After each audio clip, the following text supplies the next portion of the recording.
Kama ni mara yako ya kwanza unatembelea chaneli yetu ya Top 5 Media, tunakuomba ubonyeze neno subscribe, kisha kwa chini itatokea alama ya kengele. Tunakuomba ubonyeze kengele hiyo ili uwe wa kwanza kupokea taarifa katika chaneli yetu. Asante.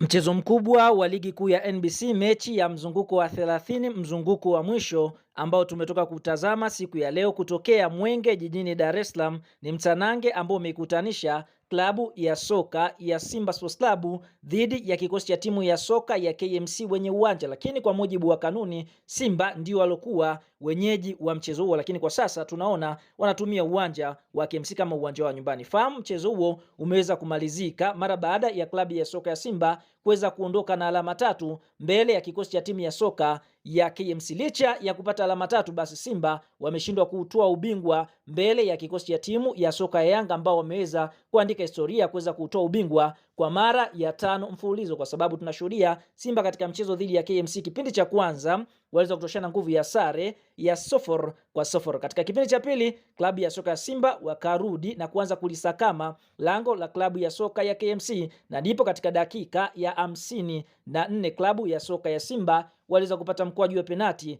na penati hiyo ikaweza kupigwa na Innocent Leomba dakika ya 56 na kuweza kuiandikia klabu ya soka ya Simba bao la kwanza. Na mpaka mwamuzi wakati anapuliza kipenga chake, basi mnyama Simba ameweza kufanikiwa kuondoka na alama 3, ambapo alama hizi 3 moja kwa moja zinaifanya klabu ya soka ya Simba kukamilisha jumla ya michezo 30 ambao wamecheza msimu huu, wakishinda michezo 22, sare ikiwa ni michezo 7 na kupoteza mchezo mmoja. Simba wamefunga mabao 54 huku wao wakiruhusu mabao 11, wakiwa na faida ya mabao 43 na alama zao 73 katika nafasi ya pili. Lakini kumbuka kinara ni Yanga ambaye yeye amecheza michezo 30, kushinda michezo 23, sare michezo 6 na kupoteza mchezo mmoja.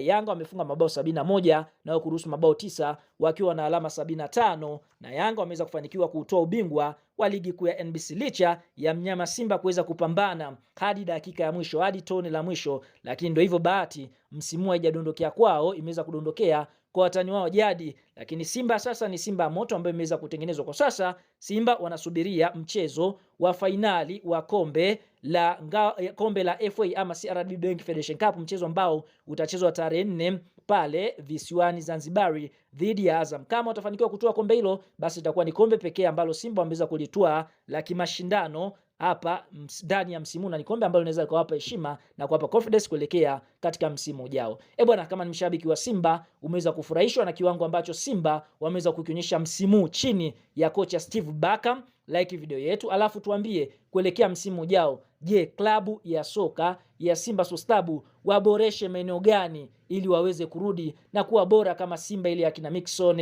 ya wakina Chris Kope, Mushimba Mugalu. Kwa hiyo shika chini kwenye comment, kadondoshe maoni uweze kushare nasi Simba wapi waweze kurudi, waweze kufanya ili waweze kurudi katika ubora wao. Sasa mara baada ya mchezo wa klabu ya soka ya Simba Sports Club na kikosi cha timu ya soka ya KMC Kino Boys kumalizika na klabu ya soka ya Simba kuibuka na ushindi wa bao 1-0, ushindi ambao kwa upande mwingine ni mzuri kwa Simba, lakini haujaweza kuifanya klabu hiyo kuweza kutoa ubingwa kupitia aliyekuwa meneja habari na mawasiliano wa klabu ya soka ya Simba na Yanga Sports Club, ndugu Haji Sunday Manara. Kwa upande wake ameweza kutoa neno kwa Simba kukosa kikombe msimu. Manara anasemaje? Anasema hivi: Makolo, mnakumbuka ahadi niliyoiweka ni kwamba hamtotoa kikombe cha ligi kuu ya NBC mara 10 mfululizo. Hatimaye tumekwenda kutoa tena kwa mara ya 5 mfululizo. Msipokaa vizuri, msimu ujao tena tutakwenda kutoa kwa mara ya 6 mfululizo. Ni rekodi kubwa ambayo Young Africans anazidi kuiweka. Huyo ni Manara akitupa kijembe kizito kwamba Yanga kwa sasa watajitawala sana soka la Tanzania mara baada ya kutoa ubingwa msimu huu.